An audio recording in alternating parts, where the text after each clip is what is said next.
ما كان محمد أبا أحد من رجالكم ولكن رسول الله وخاتم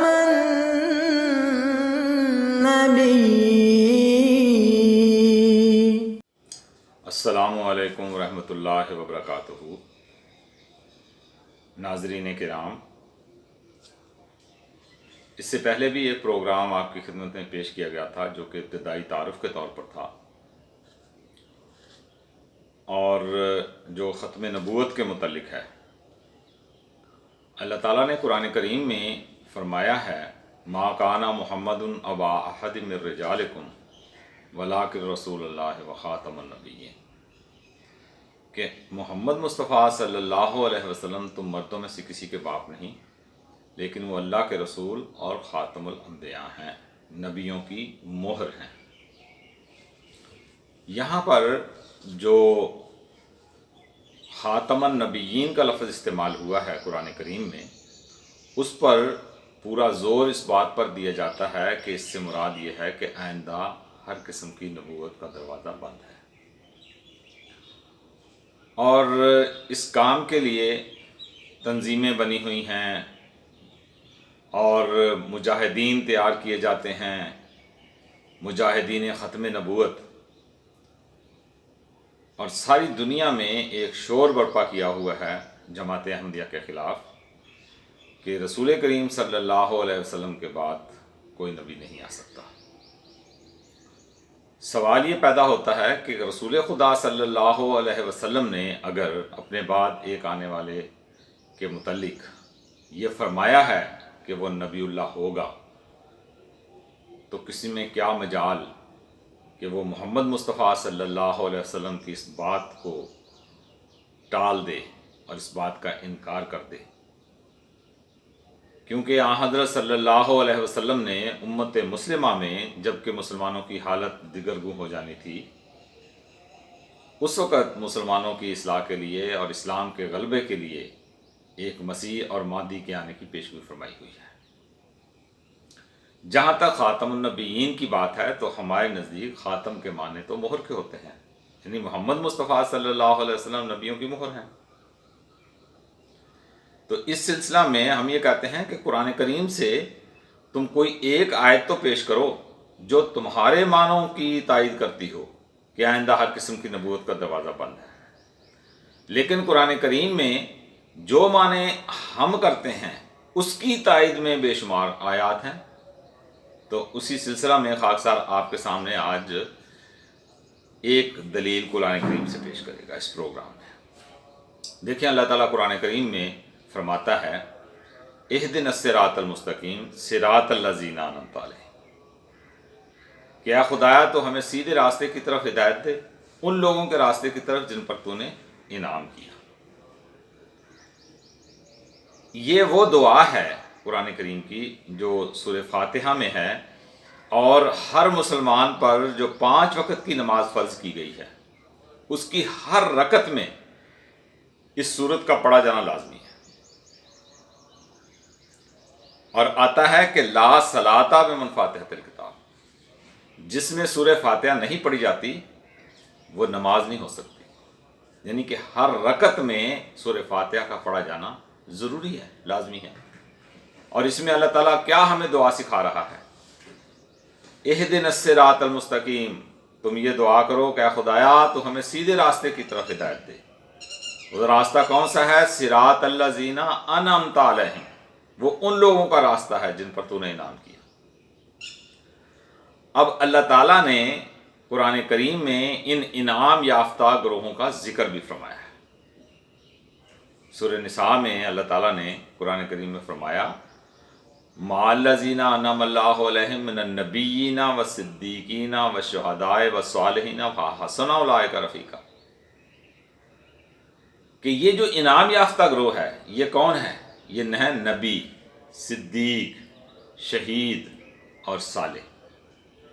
ان 4 گروہوں کا ذکر اللہ تعالیٰ نے قرآن کریم میں کیا کہ یہ وہ لوگ ہیں جو انعام یافتہ ہیں. جن پر اللہ نے انعام کیا ہے، اور صرف انعام ہی نہیں کیا بلکہ فرمایا کہ یہ اللہ تعالیٰ کا فضل ہے۔ اس سے اگلی آیت میں اللہ تعالیٰ نے یہ بات بیان فرمائی ہے کہ ذالک الفضل من اللہ وکفا باللہ علیما، یہ فضل اللہ کی طرف سے ہے اور اللہ بہت جاننے والا ہے۔ تو ہم یہ کہتے ہیں کہ قرآن کریم نے اگر یہ ہمیں دعا سکھائی ہے کہ تم یہ دعا کیا کرو، اہدنا الصراط المستقیم صراط الذین انعمت علیہم، تو اس کا نتیجہ کیا نکلے گا؟ اس کا نتیجہ یہ نکلے گا کہ اللہ تعالیٰ ہمیں ان گروہوں میں شمار کرے گا، ان گروہوں میں ہمیں شامل کرے گا۔ یہاں پر مولوی صاحب کہتے ہیں نہیں نہیں نہیں نہیں نہیں، نبی نہیں بن سکتا، باقی 3 درجے تو مل سکتے ہیں، نبی نہیں بن سکتے۔ سوال یہ پیدا ہوتا ہے یہاں خدا نے کہاں لکھا ہے کہ نبی نہیں ہو سکتا، باقی درجے مل سکتے ہیں؟ سیدھی سیدھی بات کی ہے، مع الذین انعم اللہ علیہم من النبیین والصدیقین والشہداء والصالحین وحسن اولئک رفیقا۔ اور پھر ایک مولویوں سے جب بات ہوتی ہے کہتے ہیں وحسن اولئک رفیقا، کا مطلب ہے یہ بہترین ساتھی ہیں۔ بھئی سوال یہ پیدا ہوتا ہے کہ جو بہترین ساتھی ہیں، کہتے ہیں نہیں ساتھ ہوں گے، ان میں سے نہیں ہوں گے۔ گویا کہ آج امت مسلمہ میں ان کے کہنے کے مطابق نہ کوئی صدیق ہو سکتا ہے، نہ کوئی شہید ہو سکتا ہے، نہ کوئی صالح ہو سکتا ہے، اور نہ ہی کوئی نبی ہو سکتا ہے۔ سوال یہ پیدا ہوتا ہے کہ یہ اپنے جو لوگ خدا کے راستے میں شہید ہو جاتے ہیں، جنگوں میں مارے جاتے ہیں، یا آج کل جو بیماری پھیلی ہوئی ہے اس میں جو لوگ وفات پا رہے ہیں، ان کو شہید کا درجہ دے رہے ہیں کہ نہیں دے رہے؟ کیوں دے رہے ہیں؟ اگر ان لوگوں نے صرف ان گروہوں کے ساتھ ہی ہونا ہے تو ان کو کیوں کہا جاتا ہے یہ شہید ہیں؟ اس کا مطلب یہ ہے کہ وہ شہادت کے درجہ پر ہوں گے تو ہی وہ شہید کہلائیں گے اور وہ ان کے ساتھ ہوں گے۔ یہ نہیں ہوگا کہ وہ صرف ان کے ساتھ بیٹھیں گے لیکن ہوں گے نہیں وہ شہید، یا صالح نہیں ہوں گے لیکن جو صالحین ہوں گے ان کے ساتھ بیٹھیں گے۔ ایسا کبھی ہو سکتا ہے؟ خدا کہتا ہے میں انعام دوں گا، اور پھر خدا یہ کہتا ہے یہ میرا فضل ہوگا ان لوگوں پر۔ تو قرآن کریم کی یہ جو آیت ہے یہ صاف طور پر اس بات پر دلالت کرتی ہے کہ اللہ تعالیٰ نے جو قرآن کریم میں ہمیں یہ دعا سکھائی ہے کہ مع الذین یہ صراط الذین انعمت علیہم، کہ ہمیں ان لوگوں کے راستے پر چلا جن پر تو نے انعام کیا ہے، اور پھر انعام یافتہ گروہوں کا ذکر بھی فرما دیا۔ تو اس کا مطلب ہے کہ یہ خدا تعالیٰ یہ انعام دیتا ہے۔ اب دیکھیں یہاں پر جب ہم یہ بات کرتے ہیں نا کہ خدا تعالیٰ ان دعاؤں کے نتیجہ میں اور اطاعت رسول کے نتیجہ میں اللہ تعالیٰ یہ انعامات دے گا، کیونکہ پہلے نبیوں کے ساتھ یہ شرط نہیں تھی۔ یہاں دیکھیں اللہ تعالیٰ نے کیا فرمایا ہے، وَمَن يُطِعِ اللَّهَ وَالرَّسُولَ، کہ جو اللہ کی اطاعت کرے گا اور اس رسول یعنی محمد مصطفیٰ صلی اللہ علیہ وسلم کی اطاعت کرے گا تو اس کے نتیجہ میں یہ انعامات جو ہیں وہ دیے جائیں گے۔ اگر کوئی شخص یہ چاہے کہ میں محمد مصطفیٰ صلی اللہ علیہ وسلم کی اطاعت سے باہر نکل جاؤں اور پھر یہ انعام پالوں تو یہ نہیں ہو سکتا۔ یہ انعام اگر کسی نے حاصل کرنا ہے تو اس کو اللہ کی اطاعت کرنی ہوگی اور محمد مصطفیٰ صلی اللہ علیہ وسلم کی اطاعت کرنی ہوگی، اس کے نتیجہ میں ہی یہ انعامات جو ہے وہ حاصل ہو سکتے ہیں۔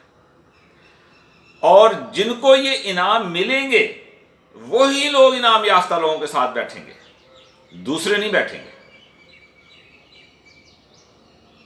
تو یہاں یہ کہا جاتا ہے کہ جی آپ کیا سمجھتے ہیں کہ اس کے لیے کوشش کرنا یہ ضروری ہے؟ بات یہ ہے کہ اللہ تعالیٰ نے یہ جو نبوت کا انعام ہے یہ اطاعت رسول کے نتیجہ میں دینے کا یہاں وعدہ فرمایا ہے۔ پہلے جو نبی آتے تھے ان کے لیے یہ شرط نہیں تھی، لیکن حضرت محمد مصطفیٰ صلی اللہ علیہ وسلم چونکہ خاتم النبیین ہیں، اس لیے خدا نے یہ شرط ٹھہرا دی کہ کہ آئندہ یہ انعام اطاعت محمد مصطفیٰ صلی اللہ علیہ وسلم کے بغیر حاصل نہیں ہو سکتا۔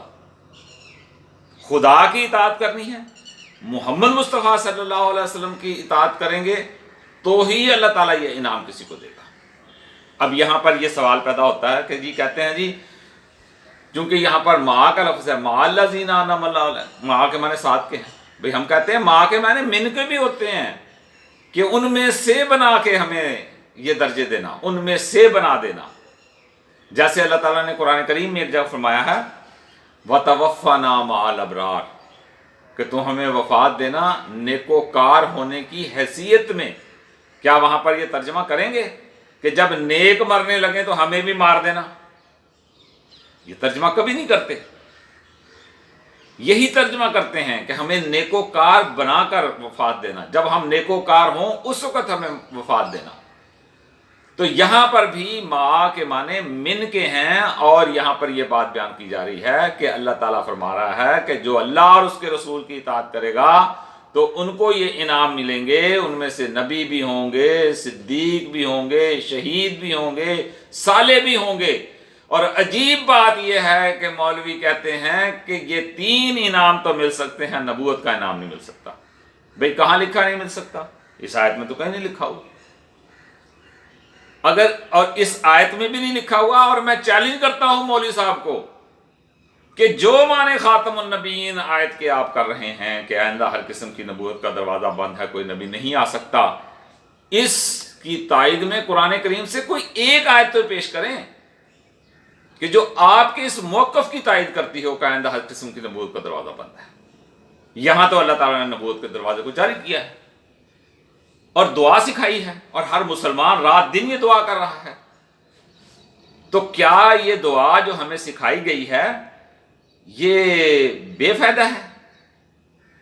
مولوی اشرف علی صاحب تھانوی کا قرآن کریم اٹھا کر دیکھیں جو ترجمے والا ہے، جو قرآن کریم کی آیت ہے نا اہدنا الصراط المستقیم صراط الذین انعمت علیہم، اس کا نوٹ دیتے ہیں وہ حاشی میں، انعام سے مراد دینی انعام سے، اس انعام سے مراد دینی انعام ہے، اور انعام یافتہ گروہ یہ ہیں نبی، صدیق، شہید اور صالح۔ باقی بھی لوگوں نے یہی ترجمے کیے ہیں۔ اچھا اب یہ کہتے ہیں جی نبوت تو وحی ہوتی ہے، اس کے لیے کوشش کرنے کی کیا ضرورت ہے؟ بھئی میں کہتا ہوں، آپ کہتے ہیں کہ وحی ہوتی ہے، ہم بھی کہتے ہیں کہ ٹھیک ہے نبوت وحی ہوتی ہے، اس میں کوئی شک نہیں ہے، لیکن کیا وحب کے ساتھ کوشش نہیں کی جاتی؟ اللہ تعالیٰ نے قرآن کریم میں یہ بات بیان فرما دی ہوئی ہے، اور جو آیت قرآن کریم میں اس تعلق سے آتی ہے وہ بچوں کے تعلق سے آتی ہے کہ اللہ تعالیٰ نے قرآن کریم میں یہ بات بیان فرمائی ہے کہ ہم جسے چاہتے ہیں اسے ہم لڑکیاں عطا کرتے ہیں، جسے چاہتے ہیں اسے ہم لڑکے دیتے ہیں۔ اب یہاں پر دیکھیں اللہ تعالیٰ نے اس بات کو بڑی وضاحت کے ساتھ بیان فرما دیا، وہاں پر وہب کا لفظ ہے، تو جہاں پر وہب کا لفظ استعمال ہوا ہے کہ ہم عطا کرتے ہیں، وہبی ہے یہ معاملہ، تو کیا شادی نہیں کی جاتی؟ کیا اس کے لیے کوشش نہیں کی جاتی؟ یہاں پر اللہ تعالیٰ نے جو بات بیان فرمائی ہے وہ صرف یہ شرط ٹھہرا دی کہ وَمَن يُطِعِ اللَّهَ وَالرَّسُولَ، کہ جو اللہ کی اطاعت کرے گا اور اس رسول کی اطاعت کرے گا تو اس کے لیے یہ دروازہ کھلا ہے کہ ان میں سے جو 4 انعام یافتہ گروہ ہیں ان میں سے وہ کسی ایک گروہ میں ضرور شامل ہوگا۔ وہ نبی ہو سکتا ہے، شہید ہو سکتا ہے، صالح ہو سکتا ہے، صدیق ہو سکتا ہے۔ تو اللہ تعالیٰ نے جب قرآن کریم میں اس بات کو بیان فرما دیا اور ہمیں ایک دعا سکھا دی، اور دعا بھی ایسے سکھائی کہ ہر مسلمان کو اس دعا کا پڑھنا لازم ٹھہرا دیا کہ ہر نماز میں تم نے یہ دعا کرنی ہے۔ یہ کیسے ممکن ہے کہ ایک طرف تو خدا کہے کہ تم یہ دعا کرو اور مجھ سے مانگو، اور دوسری طرف مولوی صاحب کہیں کہ نہیں تم مانگتے رہو رات دن، خدا کے آگے اپنے ماتھے رگڑ لو، ناک رگڑ لو، تمہیں یہ انعام حاصل ہونے والا نہیں ہے۔ انا للہ و انا الیہ راجعون۔ قرآن کریم کی تعلیم کے، قرآن کریم کی روح کے بالکل برخلاف یہ بات جو ہے وہ بیان کرتے ہیں علماء۔ قرآن کریم کی تو ایک آیت بھی ایسی نہیں ہے جو ان مولوی صاحبان کے، ان ختم نبوت کے مجاہدین کی تائید میں بات کرتی ہو۔ ایک آیت قرآن کریم سے نہیں نکال پیش کر سکتے۔ تو ہم یہ کہتے ہیں کہ اللہ تعالیٰ نے جب نبوت کا دروازہ کھلا رکھا ہے تو مولوی کو کس نے یہ حق دیا ہے کہ وہ اس دروازے کو بند کر دے؟ اگر حضرت محمد مصطفیٰ صلی اللہ علیہ وسلم نے اپنے بعد ایک آنے والے مسیح اور مہدی کو نبی اللہ کہا کہ اس دروازے کو کھلا رکھا ہوا ہے، تو مولوی کو کس نے حق دیا ہے کہ وہ قرآن اور محمد مصطفیٰ صلی اللہ علیہ وسلم کے خلاف بغاوت کرتے ہوئے یہ اعلان کرے کہ آئندہ کسی قسم کا کوئی نبی نہیں آ سکتا؟ یہ خدا کے خلاف ایک جنگ ہے جو مولوی نے شروع کی ہوئی ہے۔ یہ جماعت احمدیہ کے خلاف جنگ نہیں ہے۔ اور کہتے ہیں ہم ختم نبوت کے مجاہد ہیں۔ بھئی پہلے اپنی بات کی تو اصلاح کر لو۔ ایک طرف سے کہتے ہو ختم نبوت، جی نبوت ختم ہو گئی ہے اس لیے ہم اس کے اوپر پہرا دینے بیٹھے ہیں۔ بھئی جو چیز ختم ہو گئی اس پہ پہرے کی کیا ضرورت ہے؟ نبوت پر پہرا دینے والے تو ہم لوگ ہیں کہ جو مانتے ہیں کہ نبوت جاری ہے، اور جو چیز موجود ہو اس پر پہرا دیا جاتا ہے۔ جو چیز ختم ہو چکی ہو اس پر پہرا کس بات کا بھائی؟ یہ حال ہے ان لوگوں کا۔ تو قرآن کریم نے جب ہمارے لیے یہ دروازہ کھلا رکھا ہے کہ اللہ تعالیٰ جس کو چاہے گا وہ انعام دے گا، یہ خدا کے اوپر ہے، کیونکہ خدا کہتا ہے یہ خود میرا فضل ہے، میں جس کو چاہوں گا اس کو دوں گا۔ اور اس کے بالمقابل یہ کہنا کہ اب خدا کا یہ فضل کسی پر نازل نہیں ہو سکتا، یہ تو خدا قرآن کریم کے خلاف ایک بات ہے، اور قرآن کریم کے خلاف ان لوگوں کا ایک اعلان ہے جو قرآن کریم کی تعلیم کے خلاف۔ اس لیے میں ان علماء سے یہ کہتا ہوں کہ خدا کے لیے قرآن سے تو بغاوت نہ کرو، جن کی محبت کا تم دم بھرتے ہو محمد مصطفیٰ صلی اللہ علیہ وسلم کا، ان کے خلاف تو علم بغاوت بلند نہ کرو، کیونکہ خدا کی گرفت جو ہے وہ پھر بہت بری ہوا کرتی ہے۔ اگر خدا نے محمد مصطفیٰ صلی اللہ علیہ وسلم کی اطاعت کے نتیجہ میں، خدا تعالیٰ کی اطاعت کے نتیجہ میں نبوت کا دروازہ کھلا رکھا ہے، تو دنیا کی کوئی طاقت اس دروازے کو بند نہیں کر سکتی۔ انشاءاللہ تعالی باقی میں اگلے پروگرام میں قرآن کریم کی کسی دوسری آیت سے اس پر دلائل آپ کے سامنے پیش کروں گا۔ اسی پر اکتفا کرتا ہوں۔ السلام علیکم ورحمۃ اللہ وبرکاتہ۔